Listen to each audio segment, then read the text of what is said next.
What's up, Toxic Hair? With me is Seb. Ooh. We're doing some more story time. This is story time part 3, and this is for the Bile and Blood campaign. So, as you saw last time in mission 2A and 2B, the PDF came into the Manufactorum district a little bit more heavily armed this time and managed to take back the majority of the Manufactorum district. There's still a little kind of I guess pockets of kind of resistance, probably some still cultists hiding out in some of the factories and you know whatnot. But for the most of it, what they can has been brought back into line. Work has been started again. Some of the factories that they captured are gonna have to be burned to the ground basically and started again because they were too corrupted. So that's where we're at there. In mission 2B, Seb, I'll let you talk about 2B. Oh, in Mission 2B, Bob and his crack team of infiltrating Plague Marines trying to take out was it Gallus Hastus, the head of the Hive City. Yep. They failed miserably and were torn to pieces by Hastus's bodyguards while protecting him while he was visiting the head of the kind of PDF security, and they have been wiped out. Very much Hastus and the local PDF are very much aware that there is a chaos incursion going on right now. Yep. So what's happened since then is Inquisitor Corvus Rex is he already knew basically what was going on. He had his suspicions, and now they have been solidified. Like, he knows that this is going on now, especially when his spies got back to him saying that there's full-on demon activity going on once Nolaki ascended into demon princehood. So he contacted the Space Wolves. I was about to say his friends, the Space Wolves. No, not his friends. He basically said, he came to the Space Wolves and said, this group, the Fermenters, this is your fault.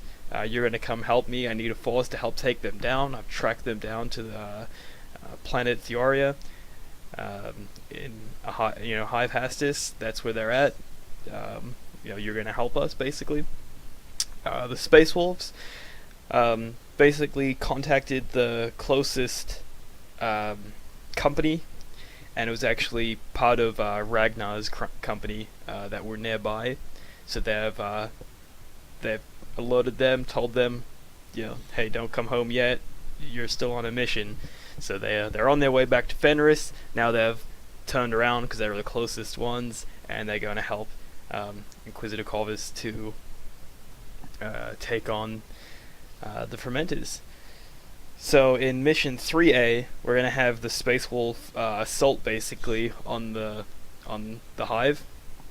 They're gonna be basically, there's no stealth involved for them. They're just dropping down, and the Fermenters are gonna come up and try and take them on. So so the Space Wolves are gonna be led by Sven Stormslayer. He's a wolf guard to Ragnar Blackmane.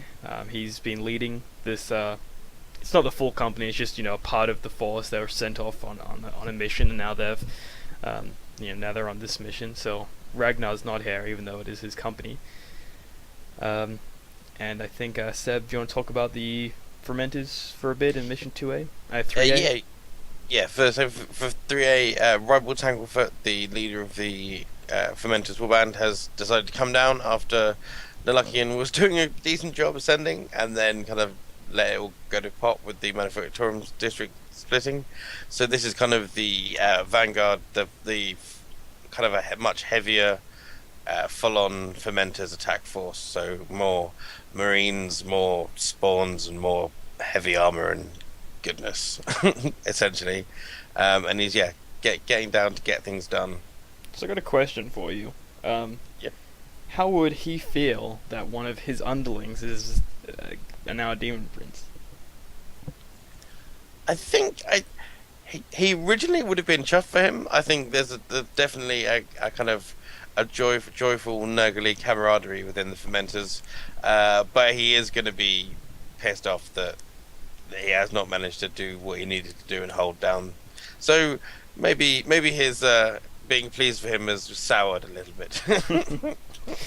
Well, we'll see what happens in 3A and see if he can do a bit better and making sure if to win a battle, like I guess, like I mean, if the It's there to show how it's done. yeah, if the fermenters win, obviously the Space Wolves will still make, they will still have landed and whatnot, but their forces are probably not going to be as bolstered by things like tanks and stuff like that, because they couldn't set up a proper like staging area to start landing everything. So it's going to be, the armies are probably going to look more infantry based, or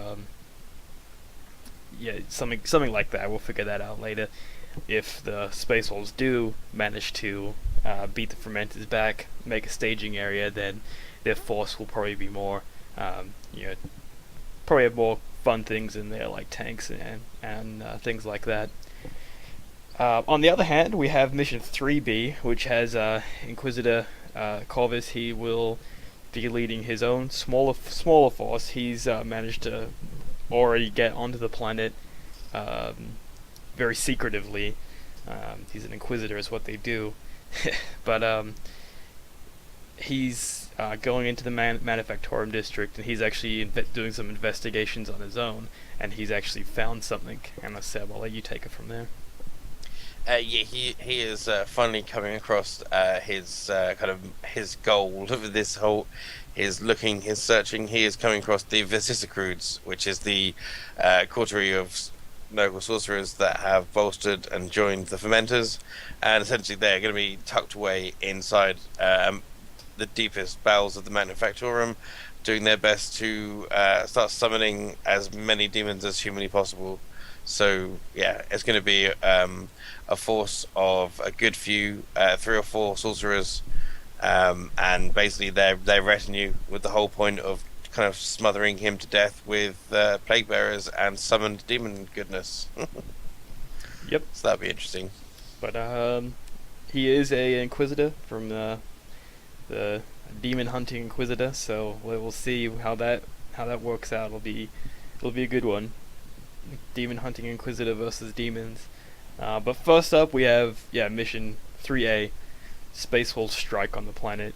Fermenters attacking back. Mission 3B is Inquisitor Corvus trying to take on the Vicissicrudes.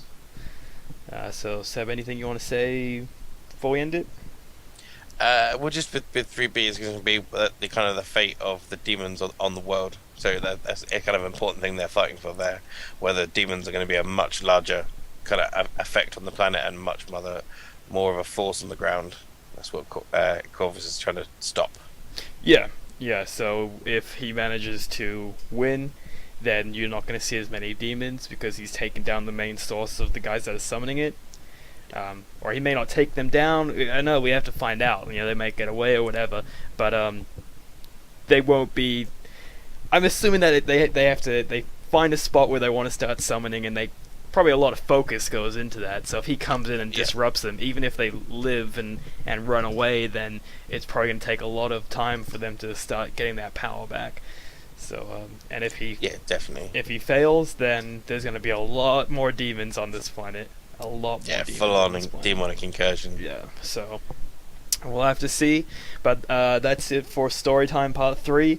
We'll have the next videos up.